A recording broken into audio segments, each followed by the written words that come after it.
میرا خون کھولتا ہے، کیونکہ میں سب جانتا ہوں کہ کس طرح عرب بادشاہوں اور ان کے یہودی ملاؤں نے قرآن کے الفاظ کو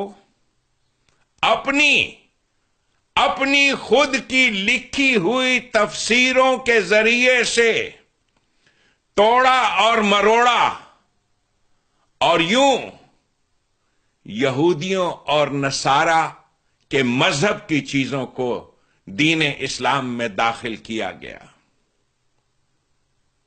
بہت تکلیف تھی یہودیوں کو رمضان کے مہینے سے، بہت تکلیف تھی ایران کے یہودیوں کو۔ جیسا کہ آپ جانتے ہیں، اسلامی کیلنڈر، ہجری کا کیلنڈر، یہ خلیفہ ثانی سیدنا عمر فاروق کے عہد میں بنا۔ نبی اکرم صلی اللہ علیہ وسلم کے زمانے میں رمضان نام کا کوئی مہینہ تھا ہی نہیں، لیکن جب رمضان نام کا ایک مہینہ قائم کیا گیا تو یہ وہ مہینہ ہے جس میں انتہا درجے کی سیلیبریشنز ہوتی تھیں۔ یہ قوم سیلیبریٹ کرتی تھی اس مہینے کو، بس جیسے سب قومیں سیلیبریٹ کرتی ہیں۔ یہ عید الفطر اور یہ لفظ افطار، یہ اس بات کی غمازی ہے کہ کوئی بہت بڑی سیلیبریشن تھی جو پورا مہینہ جاری رہتی تھی، اور ایرانیوں کو، مفتوحہ قوم کے یہودیوں کو بڑی تکلیف تھی اس سیلیبریشن سے، بڑی تکلیف تھی۔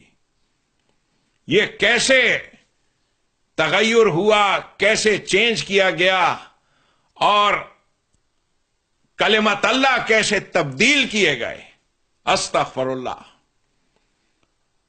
اور مسلمانوں کو کیسے ان نحوستوں میں مبتلا کیا گیا جن نحوستوں میں یہ یہودی مبتلا تھے۔ یہ ایک الگ داستان ہے۔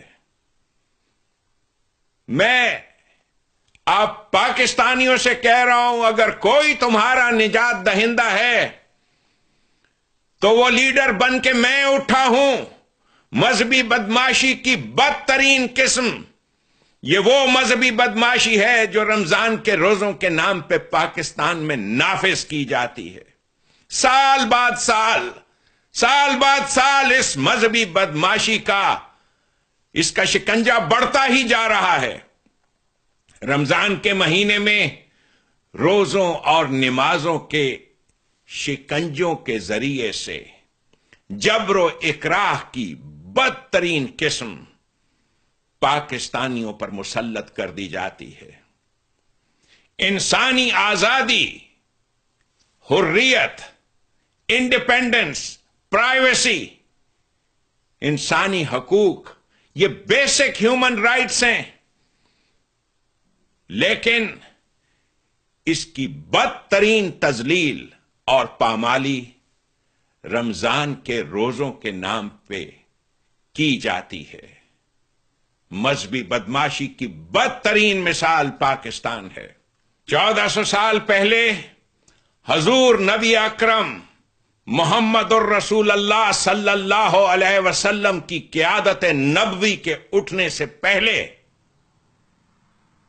عربوں کی سرزمین پر اسی جبر و اکراہ کا دورہ تھا۔ یہ عیسائی اور یہودی پادری اپنے خود ساختہ ہاذا حلال اور ہاذا حرام کے ذریعے سے لوگوں پر دہشت گردی اور تشدد کرتے تھے۔ روزے اور نمازیں یہ انہی یہود و نصارہ کی مذہبی بدماشی کے ہتھیار تھے۔ انہی اعمال، انہی ریچولز کے ذریعے سے یہ یہودی اپنے آپ کو پاک باز کہتے تھے، پاک باز۔ یاہود کے معنی ہیں ہدایت یافتہ، ہدایت یافتہ لوگ، وہ جن کے پاس ہدایت ملی ہوئی ہے۔ ان خبیثوں نے امیین کا جینا حرام کیا ہوا تھا۔ یہ امیین کون تھے؟